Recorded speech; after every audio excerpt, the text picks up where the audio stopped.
Apakah yang dimaksudkan dengan hukum hudud? Hukum hudud ialah hukuman yang telah ditetapkan kadarnya oleh syarak. Hukuman ini tidak boleh ditambah atau dikurangkan.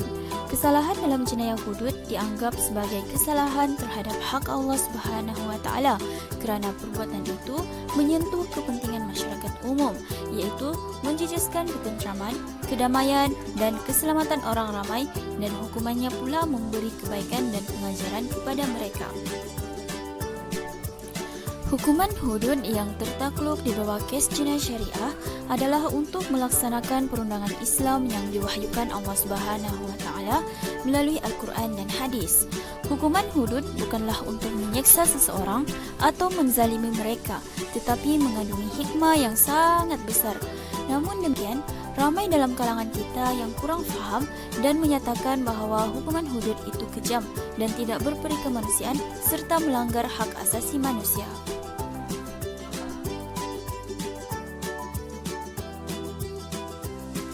Terdapat 7 kesalahan yang dikategorikan sebagai jenayah hudud, iaitu: pertama, zina; kedua, menuduh orang berzina ataupun kazab; ketiga, minum arak; keempat, mencuri; kelima, murtad; keenam, merompak ataupun hirabah; ketujuh, penderhaka ataupun boghat.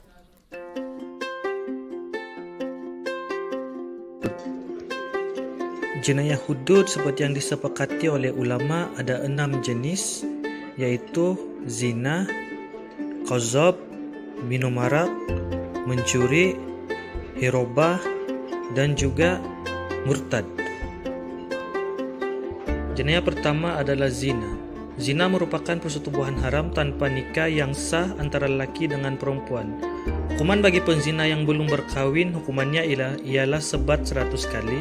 Bagi penzina yang telah berkahwin, hendaklah direjam sehingga mati. Jenayah kedua adalah qazab. Qazab iaitu melemparkan tuduhan zina tanpa bukti terhadap orang yang baik. Hukumannya adalah sebat sebanyak 80 kali sekiranya dia tidak dapat membawakan 4 saksi yang boleh membuktikan tuduhannya itu. Jenayah ketiga yaitu minum arak. Arak merupakan minuman yang memabukkan dan menghilangkan kewarasan akal, yang menyebabkan seseorang itu melakukan jenayah yang lain seperti merogol dan membunuh. Hukumannya adalah sebat sebanyak 40 kali, dan ada juga pendapat ulama yang mengatakan disebat sebanyak 80 kali. Jenayah keempat adalah mencuri. Secara ringkas, perbuatan ini adalah mengambil harta orang lain secara senyap ataupun sembunyi tanpa pengetahuan si pemilik harta tersebut. Hukumannya ialah potong tangan. Maksud potong tangan di sini ialah dipotong pada pergelangan tangan kanan, dan sekiranya dia mengulanginya untuk kali kedua, maka dipotong pada pergelangan kaki kiri. Jenayah kelima adalah hirabah ataupun merompak dalam bahasa Melayunya. Ia perbuatan mengambil harta orang lain dengan menggunakan kekerasan, paksaan, ugutan dan ancaman. Hukumannya ialah sekiranya membunuh, hendaklah dibunuh; sekiranya hanya merompak sahaja, hendaklah dipotong tangan dan kakinya secara bersilang, yaitu tangan kanan dan kaki kiri, dan seterusnya kaki kanan dan tangan kiri bagi kesalahan seterusnya. Sekiranya hanya mengganggu ketenteraman awam, hendaklah dipenjara. Jenayah keenam, riddah, yakni murtad.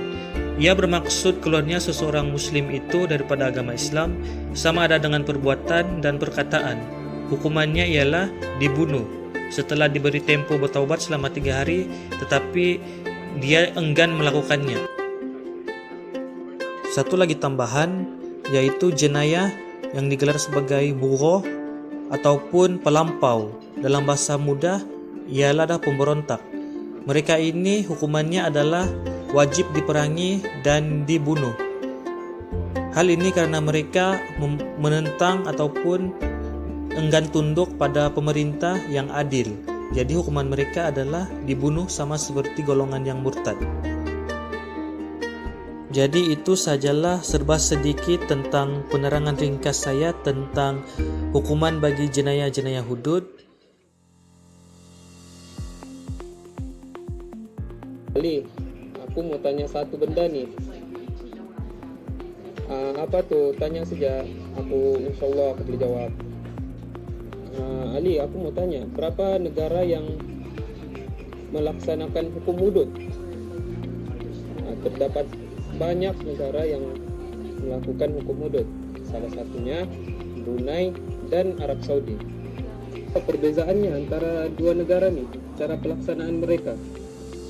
Kalau di Arab Saudi, yang penjenayah yang dikenakan hukum hudud akan dipenjara selama 2 tahun.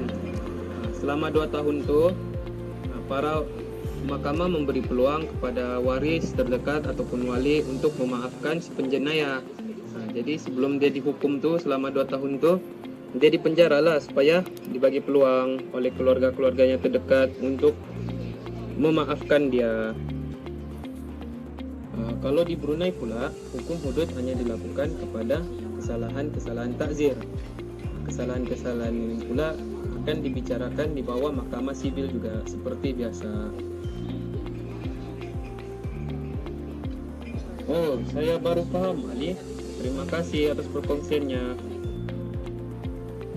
Oke, sama-sama Jamal.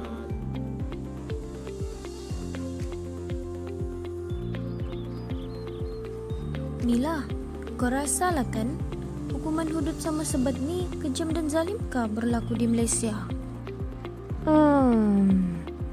Bagi pendapat aku lah kan, benda ni tidaklah kejam dan juga zalim. Tapi itulah, ada sesetengah pihak mengatakan hukuman tu zalim, sedangkan hukuman ni dilaksanakan atas dasar perintah Allah dan juga undang-undang syariat Islam. Itulah bahkan, sedangkan hukuman ni untuk memberikan pengajaran kepada pelaku tu dan juga kita. Aku pun heran lah kenapa ada golongan yang cakap hukuman ni kejam. Ya Siti, padahal setiap hukuman tu mengikut dengan apa yang pelaku tu buat juga. Contohnya kalau dia mencuri, nah dipotonglah tangan dia. Jadi ngamlah tu hukuman tu dilaksanakan begitu, supaya sedar juga sikit penjenayah-penjenayah tu, kan? Jadi Mila, bagi orang yang murtad tu macam mana lah dia punya hukuman? Oh, kalau golongan murtad tu, contoh lah kan, orang tu memang aslinya Islam, lepas tu dia murtad. Jadi hukuman bagi dia tu haruslah dia dibunuh. Oh, macam tu. Iyalah kan, nanti bikin jadi fitnah lagi dengan agama Islam. Bukannya dia bagi kebaikan pun. Ya, itulah tu Siti. Lepas tu, kalau bagi orang kafir yang masuk Islam secara paksaan tu kan, Islam dia tu ndak sah. Sebab kalau mau masuk Islam ni, mestilah dengan kerelaan dan juga keikhlasan hati sendiri. Oh, macam tu. Okey. Terima kasih Mila. Faham sudah aku.